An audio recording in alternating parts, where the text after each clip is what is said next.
নমস্কার দর্শক, সংবাদ আবির্ভাবের বিশেষ প্রতিবেদনে আপনাদের সকলকে স্বাগত। আমরা প্রত্যেক দিনের মতন আজকেও একটি গুরুত্বপূর্ণ সংবাদ নিয়ে আপনাদের সামনে এসেছি। গতকাল সুপ্রিম কোর্টে অভিষেক ব্যানার্জি মনু সিংভি আইনজীবীকে দিয়ে আবার একটি মামলায় তিনি অংশগ্রহণ করতে চান বলে তিনি একটি পিটিশন ফাইল জমা করিয়েছেন।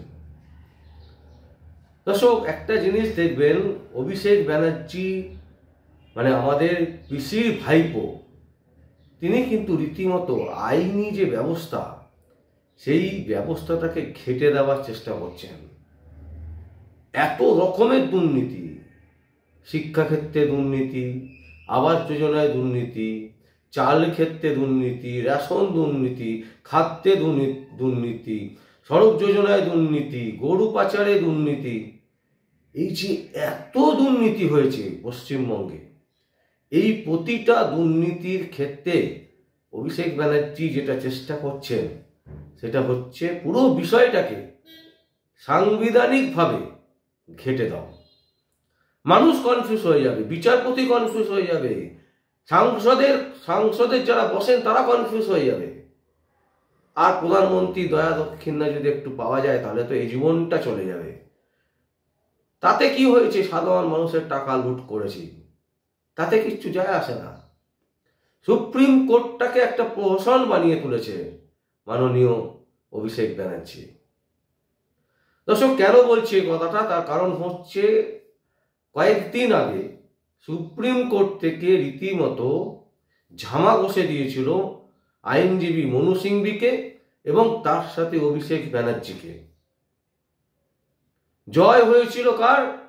মাননীয় বিচারপতি কলকাতা হাইকোর্টের, তিনি হচ্ছেন অভিজিৎ গাঙ্গুলি আর বিচারপতি অমৃতা সিনহার। কিন্তু আজকে আবার গত শনিবার দিন আবার কি হলো, মেডিকেলের যে দুর্নীতি হয়েছে সেই দুর্নীতি নিয়ে মাননীয় বিচারপতি অভিজিৎ গাঙ্গুলি তিনি একটা অর্ডার করেছিলেন। তিনি সিবিআইকে বলেছিলেন যে এফআইআর দায়ের করে আপনারা তদন্ত শুরু করুন। সেই সিঙ্গেল বেঞ্চ থেকে ডিভিশন বেঞ্চে চলে গেছিল রাজ্য সরকার। রাজ্য সরকার ডিভিশন বেঞ্চে যেতে না যেতে কলকাতা হাইকোর্টের সিঙ্গেল বেঞ্চে অর্ডার দেখার প্রয়োজনই মনে করলো না ডিভিশন বেঞ্চ একটা অর্ডার দিয়ে দিল কি, যে না, কোনো রকমভাবে এফআইআর দায়ের করতে পারবে না, সিবিআই তদন্ত করা যাবে না। কারণ হচ্ছে যিনি মামলাকারী তিনি কোথাও লেখেননি যে এফআইআর দায়ের করতে হবে। মানে লেখেনি বলে সেটা যে এফআইআর হতে পারে তাতে কিছু যায় আসে না। এফআইআর দরকার নেই, তিনি তো বলেননি, তিনি তো চিঠিতে লেখেননি এফআইআর চাই, এই কথাটা যিনি মামলা করেছিলেন তিনি লেখেননি। তার মানে কি এটা যে তিনি চান না? এই যুক্তিটা কিন্তু আমরা এর আগেও দিয়েছিলাম দর্শক।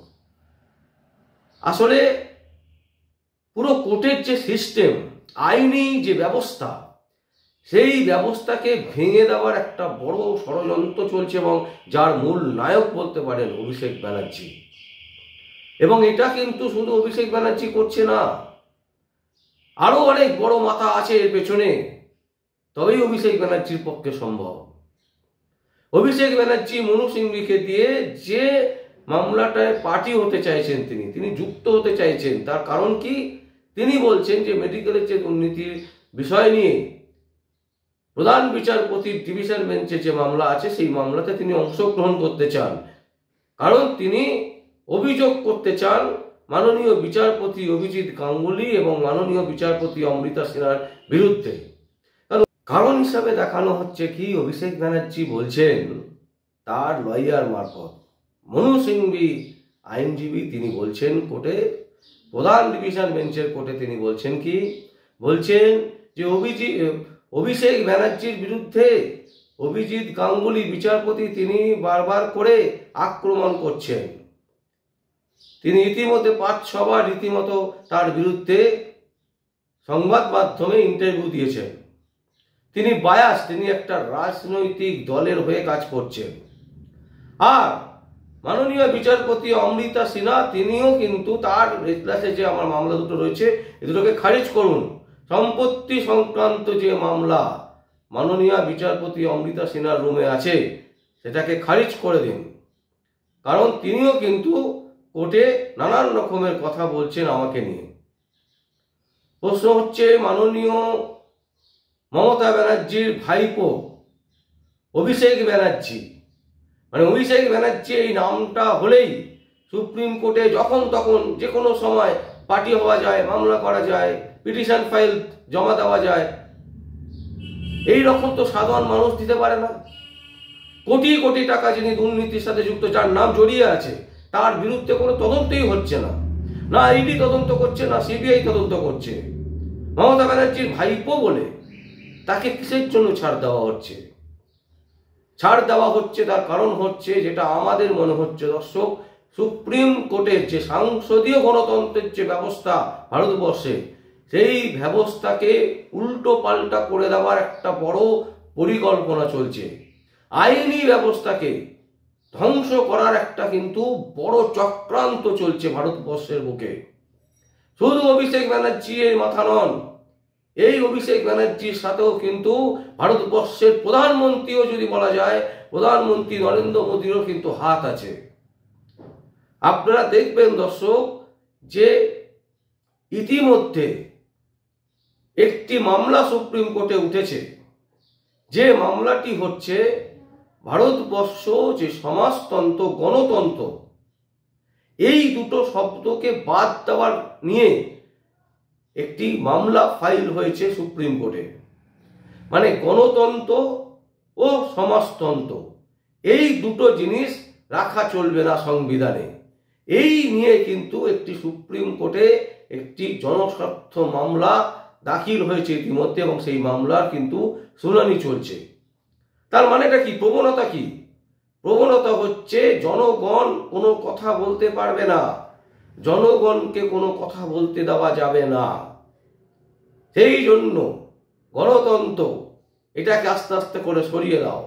ধর্ম নিরপেক্ষ এই শব্দটা ব্যবহার করা যাবে না, সাংবিধানিকভাবে এটাকে লুপ্ত করে দিতে হবে। ধর্ম নিরপেক্ষ দেশ হিসাবে ভারতবর্ষকে সারা পৃথিবীর মানুষ চেনে, অথচ সেই ধর্ম নিরপেক্ষ শব্দ সংবিধান থেকে সরিয়ে দেওয়ার পরামর্শ চলছে। সেই নিয়ে সুপ্রিম কোর্টে মামলা হয়েছে এবং সেই মামলার শুনানিও কিন্তু চলছে। এর থেকে একটা জিনিস কি পরিষ্কার হচ্ছে না, যে একেবারে পরিষ্কারভাবে সাংবিধানিক যে গণতন্ত্রের যে কাঠামো, আইনি পরিধি, সেইটাকে একটা নষ্ট করার বড় পরিকল্পনা চলছে। তা না হলে অভিষেক ব্যানার্জি যিনি দুর্নীতির সাথে যুক্ত, আমরা হলফ করে বলতে পারি, তিনি প্রমাণ করুন যে তিনি দুর্নীতি করেননি। লিপস অ্যান্ড বাউন্স কোম্পানি যে হলফনামা দিয়েছিলেন নির্বাচনে দাঁড়াবার সময়, সেই হলফনামায় তিনি রীতিমতো মিথ্যে কথা বলেছেন। একজন সাংসদ তিনি যদি মিথ্যে কথা বলতে পারেন, ভারতবর্ষের গণতন্ত্রে যিনি একজন সাংসদ হচ্ছেন, সেই সাংসদ যদি তিনি মিথ্যে হলফনামা দিচ্ছেন, এর জন্যই তো তার 10 বছরের সাজা হওয়া উচিত। অথচ ভারতবর্ষের গণতন্ত্রে শুধুমাত্র সাধারণ মানুষ যদি দেখা যায় কিছু একটা করেছে, তার জন্য তাকে জেলে চলে যেতে হচ্ছে, দিনের পর দিন তাকে জেলে পচে মরতে হচ্ছে। ভারতবর্ষের আইনি পরিধি এইভাবেই কিন্তু আস্তে আস্তে তিলে তিলে নষ্ট করে দেওয়ার কিন্তু একটা বড় ষড়যন্ত্র, বড় পরিকল্পনা চলছে দর্শক, যেটা আমাদের মনে হচ্ছে। এতগুলো দুর্নীতি, কেন্দ্রীয় সরকার চুপ কেন? চুপ কেন্দ্রীয় সরকার কেন? প্রধানমন্ত্রী চুপ? যিনি বক্তৃতা দিতে আসলে শুধু বলবে যে মমতা ব্যানার্জিকে হাঁটাও, এই করো সেই করো, বক্তৃতা ভোট হয়ে যাওয়ার পর সব চুপচাপ। কয়েক হাজার কোটি টাকা দুর্নীতি হয়েছে পশ্চিমবঙ্গ থেকে। কয়েকজন নেতা নেত্রী ধরা পড়েছেন, তারা দিব্যি এখন জেলের বাইরে ঘুরে বেড়াচ্ছে, বহাল তবিয়তে ঘুরে বেড়াচ্ছে, আর 2-1জনকে বলির পাটা করে রাখা হয়েছে। অভিষেক ব্যানার্জি নাম হলেই তিনি যে কোনো কোর্টে, যে কোনো সময়, যে কোনো পরিস্থিতিতে তার মামলা গ্রহণযোগ্য হয়ে যায়। এর থেকে বোঝা যায় যে সুপ্রিম কোর্টও কিন্তু আর আইনি পরিধির মধ্যে নেই। তারাও কিন্তু কোনো না কোনো পক্ষপাতিত্ব নিয়ে কাজ করছেন এবং কাজ করতে চলেছেন, এবং কারোর ইশারা দ্বারায়, একদম পরিষ্কার কারোর ইশারা দ্বারায় তারা কিন্তু কাজ করছে, এবং রাজনৈতিক নেতা নেত্রী দ্বারা তারাও প্রভাবিত হচ্ছেন। একজন জাজের বিরুদ্ধে একজন সাংসদ তিনি একবার কোর্টে নালিশ করতে পারেন। আজকে প্রায় যদি আমরা দেখা যাবে লাস্ট 2 বছরে কয়েকশো মামলা ইতিমধ্যে অভিষেক ব্যানার্জি করে ফেলেছেন। সিঙ্গেল বেঞ্চ থেকে ডিভিশন বেঞ্চ, ডিভিশন বেঞ্চ থেকে সুপ্রিম কোর্ট, সুপ্রিম কোর্ট থেকে আবার, অথচ ইডি সিবিআই তাকে দিব্যি ঘুরে বেড়াতে দিচ্ছে। কোটি কোটি টাকা, তার যে সঞ্চিত টাকা, সেই টাকা খুঁজে বের করার কোনো রকম ইচ্ছে বা কোনো রকম তদন্তের গতি প্রকৃতি থেকে বোঝা যাচ্ছে না। আর সুপ্রিম কোর্টে বারবার করে মাননীয় বিচারপতি অভিজিৎ গাঙ্গুলি, মাননীয় বিচারপতি অমৃতা সিনহার বিরুদ্ধে কমপ্লেন করছেন, মামলা করছেন, আর সুপ্রিম কোর্ট সেই মামলা সাদরে গ্রহণ করছে। আমরা সুপ্রিম কোর্টের বিরুদ্ধে যদি বলি তাহলে কিরকম হবে? মাননীয় সুপ্রিম কোর্টের প্রধান বিচারপতির এগেনস্টে যদি আমরা বলি যে আপনি কয়েক কোটি টাকার বিনিময়ে এই যারা রাজনৈতিক নেতা নেত্রী তাদের হয়ে কথা বলছেন, তাহলে কেমন লাগবে? পূর্ণাঙ্গ তদন্ত হোক, সঠিকভাবে তদন্ত হোক। যেভাবে লিপস অ্যান্ড বাউন্স কোম্পানির নাম জড়িয়েছে, সেই কোম্পানির যারা ডিরেক্টর, সেই কোম্পানির যারা সিইও, তাদেরকে জেরা করা হোক, তাদের সম্পত্তির হিসেব নেওয়া হোক। মাননীয় বিচারপতি অভিজিৎ গাঙ্গুলি কি ভুলটা বলেছেন যে আপনার যা সম্পত্তি আছে সেই সম্পত্তির হলফনামা জমা দিন, সোশ্যাল মিডিয়াতে পাবলিশ করুন, তাহলে মানুষই বুঝে যাবে। যদিও মানুষ বুঝে গেছে, বাংলার 12.5 কোটি মানুষ তারা কিন্তু বুঝতে পারছে। শুধু একটাই জায়গায় প্রবলেম হচ্ছে, বিকল্প কি হবে? কারণ বিকল্প কাউকে খুঁজে পাওয়া যাচ্ছে না। কারণ বিজেপি যেভাবে হাওয়া দিচ্ছে, মনে হচ্ছে যেন যে সত্যিই বিজেপি একমাত্র দল যারা পশ্চিমবঙ্গের ভালো কিছু করতে পারবে, দুর্নীতিকে মুক্ত করতে পারবে, মমতার বিরুদ্ধে, অভিষেক ব্যানার্জির বিরুদ্ধে কথা বলতে পারবে। কিন্তু না, কোথাও যেন একটা আন্ডারস্ট্যান্ডিংয়ের গন্ধ ভারতবর্ষের প্রতিটা কোনায় কোনায় পাচ্ছে। পশ্চিমবঙ্গের মানুষ তো সেই গন্ধতে আপ্লুত হয়ে গেছে।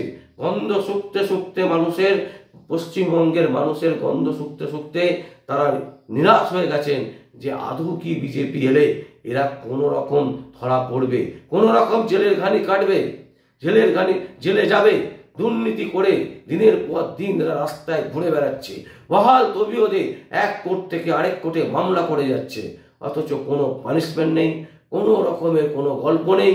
কি সত্য, কি মিথ্যে, কোনটা সত্যি, কোনটা ঠিক, বাংলার মানুষ পুরো ধোঁয়াশার মধ্যে আচ্ছন্ন। কিন্তু বাংলার মানুষ, 12.5 কোটি মানুষ কিন্তু বুঝতে পারছে যে এই পুরো সরকারটা মাথা থেকে পা পর্যন্ত পুরোটাই দুর্নীতিগ্রস্ত, এবং তাকে মদত করছে কেউ না কেউ। দর্শক, আমাদের আর কিচ্ছু বলার নেই। আমরা আইনি ব্যবস্থাকে শ্রদ্ধা করি, সম্মান করি। আইনের বিরুদ্ধে আমরা কোনো কথা বলতে চাইছি না, কিন্তু আইন যখন মানুষের স্বার্থে না লাগে, শুধুমাত্র কিছু নেতা নেত্রীর স্বার্থে যখন আইনকে ব্যবহৃত করা হয়, তখনই কিন্তু সাধারণ মানুষ গর্জে ওঠে। এবং ভারতবর্ষেও কিন্তু এইভাবেই সাধারণ মানুষ কিন্তু গর্জে উঠবে, এবং তার ফল কিন্তু আগামী দিনে ভারতবর্ষের ইতিহাসে খুব একটা ভালো কিছু হবে তা নয়। যদিও ভারতবর্ষের নিরিখে সব থেকে আগে আমরা বলতে পারবো বাংলার যা পরিস্থিতি, বাংলায় যেভাবে মানুষকে ঠকিয়ে কোটি কোটি কোটি কোটি ইনফিনিটি বলা যেতে পারে যেভাবে দুর্নীতি হয়েছে টাকার, সেই টাকার দুর্নীতিকে ধরতে একটা ভারতবর্ষে যারা দিকপাল, যারা ইন্টেলিজেন্সি গ্রুপে যারা কাজ করেন, সেই সিবিআই, ইডি, এসএফআই, কেউ ধরতে পারছে না, আসল মাথা কেউ খুঁজে পাচ্ছে না, অথচ কোটি কোটি টাকা দুর্নীতি হয়ে গেল।